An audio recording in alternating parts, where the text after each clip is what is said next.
Good morning, viewers. On today's Angry Bulletin, the wastewater controversy seems to have exploded in Boca Chica, leading to significant delays in the next flight of Starship. Instead of September, as the FAA originally committed to, now we are looking at a launch license no earlier than the beginning of November, presumably because the FAA is investigating the environmental concerns that seem to have largely been presented by an MSNBC article, but may have other sources of support besides this one journalistic source.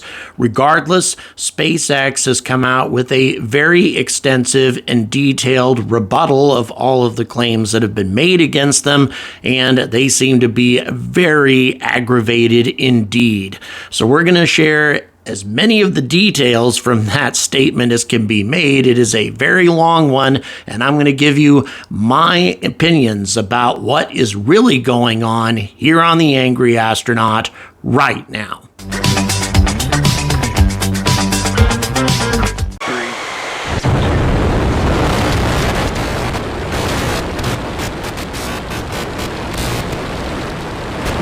have the stuff.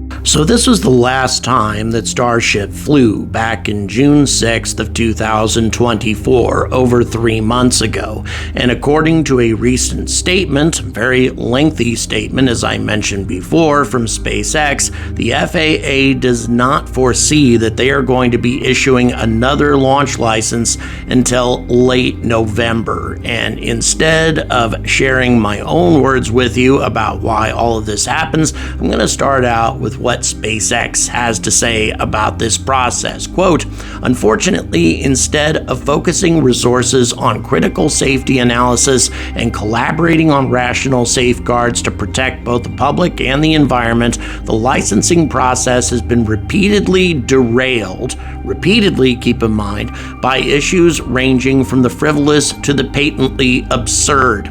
At times, these roadblocks have been driven by false and misleading reporting built on bad faith hysterics from online detractors or special interest groups who have presented poorly constructed science as fact. We recently received a launch license date estimate of late November from the FAA, the government agency responsible for licensing Starship flight tests. This is a more than 2-month delay to the previously communicated date of mid-September. This delay was not based on a new safety concern, but instead driven by superfluous environmental analysis. The 4 open environmental issues are illustrative of the difficulties launch companies face in the current regulatory environment for launch and re-entry licensing." And by the way, the 4 open environmental issues are referring to an ongoing enforcement case from the TCEQ, or Texas Commission on Environmental Quality, against SpaceX because of an alleged violation of the Clean Water Act. Now, SpaceX is very clear, at least as how they see that alleged violation. Quote, "At no time did SpaceX operate the deflector without a permit. SpaceX was operating in good faith under a multi-sector general permit to cover deluge operations under the supervision of the Texas Commission of Environmental Quality, which will hereafter be referred to as the TCEQ. SpaceX worked closely with the TCEQ to incorporate numerous mitigation measures prior to its use, including the installation of retention basins, construction of protective curbing, plugging of outfalls during operations, and use of only potable drinking water that does not come into contact with any industrial processes. A permit number was assigned and made active in July of 2023. TCEQ officials were physically present at the first testing of the deluge system and given the opportunity to observe operations around launch. The water-cooled steel steel flame deflector does not spray pollutants into the surrounding environment. Again, it uses literal drinking water. Outflow water has been sampled after every use of the system and consistently shows negligible traces of any contaminants, and specifically that all levels have remained below standards for all state permits that would authorize discharge. Now, this is a bit misleading. Even though the water might be potable drinking water, there are many precedents of deluge system water being contaminated by rocket exhaust. And the notion that this drinking water never comes into contact with any process that could contaminate it is simply not true. Let me give you some examples of how deluge system water gets contaminated by rocket launches. I'm going to go ahead and quote from a space.com article dated back to 2021, long before SpaceX was using deluge systems at Boca Chica. Quote, "Some rather strange occurrences were reported after space shuttle launches. The massive cloud generated during liftoff contained rather reactive chemicals such as hydrochloric acid and aluminum oxide. These substances got mixed up with water from the deluge system that cooled down the launch pad and the rocket. The cloud then spread in the surrounding environment, affecting soil and water quality and damaging vegetation. After several space shuttle launches, large amounts of dead fish were found in nearby water bodies. Scientists then experimented with open, closed, and partially closed buckets of water that were left near the launch site during liftoff. In other words, they weren't coming into contact with the exhaust, not direct contact, just near the launch site. And they found that as stuff from the space shuttle cloud rained into the buckets, the water inside turned into a mild acid. Fortunately, in nature, the water pH quickly returned to normal, although not quickly enough for the dead fish. Now, to be fair, the pollutants created by the space shuttle are largely tied to the use of solid rocket boosters, something that Starship doesn't use. But nevertheless, to say that nothing about Starship operations could possibly contaminate the water in the deluge system is a gross oversimplification. A methalox rocket engine produces soot like any other rocket engine, and that soot cannot help but get into the water supply. And even though methalox soot probably isn't as damaging, well, it almost certainly isn't as damaging as the exhaust from a solid rocket booster, to say that it will create no problems whatsoever with the water flowing through this system, well, as I said before, a gross oversimplification, and I'm a little disappointed that SpaceX is trying to lead the public to believe otherwise. And by the way, that's what this entire statement is aimed at, is changing public opinion or influencing public opinion. There's nothing in this statement that's going to help SpaceX's case with the TCEQ or the EPA or anybody else. This is something that is designed to influence public opinion about the EPA and the TCEQ and definitely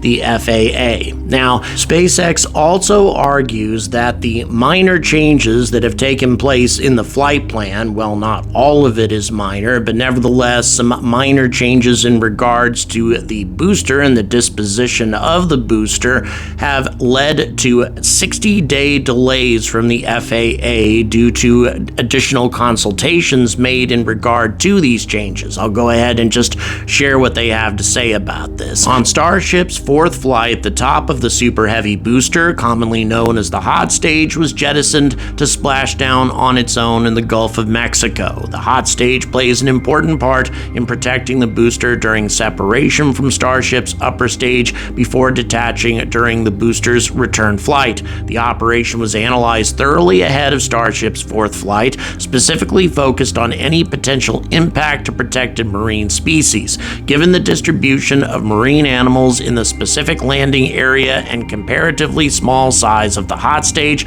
the probability of a direct impact is essentially zero. This is something previously determined as standard practice by the FAA and the National Marine Fisheries Service for the launch industry at large, which disposes of rocket stages and other hardware in the ocean on every single launch, except of course for our own Falcon rockets, which land and are reused. The only proposed modification for Starship's fifth flight is a marginal change in the splashdown location of the hot stage, which produces no increase in likelihood for impacting marine life. Despite this, the FAA leadership approved a 60-day consultation with the National Marine Fisheries Service. Furthermore, the mechanics of these types of consultations outline that any new questions raised during that time can reset the 60-day counter over and over again. Now, this would be the first time that anything like this has happened during Starship's testing process. If any changes whatsoever to the flight plan lead to 60-day consultations over and over again, then we wouldn't have had such a relatively short time frame pass between Flight 3 and Flight 4. Keep in mind that hot staging was not used on the first flight of Starship, but was instead used on the second flight, and the sudden change of using hot staging was not responsible for a 60-day delay in that case. It was other matters, mostly the fact that Starship completely destroyed its launch pad on the first flight that led to delays, not the introduction of a hot staging ring. What it seems to me that's going on, at least as near as I can tell from the FAA's statements on these matters, is that in light of recent enforcement actions taken by the TCEQ against SpaceX, regardless of what the justification might be, the TCEQ has fined SpaceX, still has open cases against SpaceX, and right now the perception is that the FAA allowed SpaceX to lift off time and again while knowing that SpaceX was not adhering to the Clean Water Act, that they were operating their deluge system possibly to the detriment of the environment without properly studying what sort of impact the deluge water might have on the local tidal estuaries and wildlife, fish, that sort of thing. And because they overlooked all of this, now the FAA is in a situation to where they have to defend their decisions, and they have to demonstrate a much more exacting process of making sure that SpaceX is following all the rules when it comes to environmental responsibility and environmental federal laws. Now, in light of this, I'm going to go ahead and read the FAA's statement on the matter that was emailed to me on August 29th. Quote, on August 9th, 2024, the FAA became aware of allegations that SpaceX violated the Clean Water Act at the Boca Chica launch site. The FAA was unable to confirm the accuracy of certain representations in SpaceX's license application and the draft tiered environmental assessment prior to the public meeting scheduled for August 13th, 15th, and 20th. As a result, the FAA chose to postpone the public meetings until these matters could be resolved. They make no mention whatsoever of launch licenses being delayed as a result of these problems. However, if there are problems with the launch license application as far as environmental claims are concerned or environmental statistics, then that would certainly be justification to delay a launch license. The FAA is responsible for making sure that SpaceX is not polluting this highly sensitive region every time they use their deluge system and every time they lift off. And in spite of what SpaceX says about their clean drinking water that they're putting through this system, there is plenty of historical precedent for rocket exhaust contaminating deluge water, and if this water is getting into the environment, that means contaminants could be getting into the environment. And the FAA's referral to confirming the accuracy of certain representations in SpaceX's license license application almost certainly refers to this statistic, and perhaps other statistics in regards to SpaceX's testing for contaminants in the water supply in the region.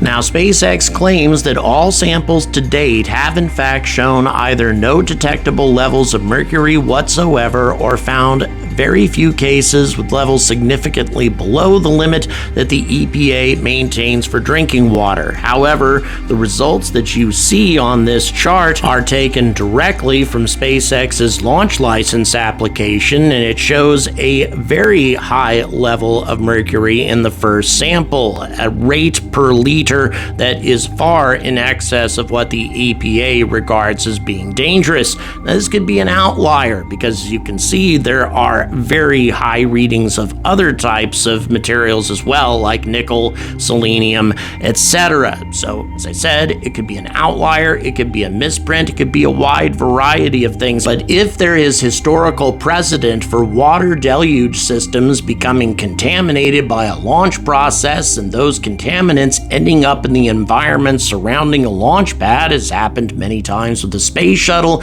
it seems very logical that the FAA would want to have this investigated, especially given the results on that first test. They'd want to confirm that everything else is kosher before they allow SpaceX to operate this deluge system again. And they could, at this point, be a lot more reactionary when it comes to any other environmental issues with future launches, because keep in mind, the FAA is being sued right now by environmental organizations and other local advocacy groups. If there is any evidence to suggest the FAA has not been doing their job properly, that could be very bad news for this agency and its ability to operate with impunity in the future, which is something they want to be able to do. The FAA wants to have complete control over their ability to authorize future testing of aerospace and spaceflight related systems without a whole lot of government oversight or interference in their process. And if it was proven that the FAA was not doing their due diligence at Boca Chica, that could really change in a bad way for this organization. So they have to be cautious, and I can certainly understand that. I really don't see how the FAA is suddenly being influenced by a few radicals when they weren't being influenced by those same radicals in the past. They were being sued, they were being attacked on a regular basis, but that didn't stop them from issuing launch license after launch license to SpaceX. And also, it hasn't stopped them from allowing Falcon 9 to fly again as quickly as 48 hours after a mishap.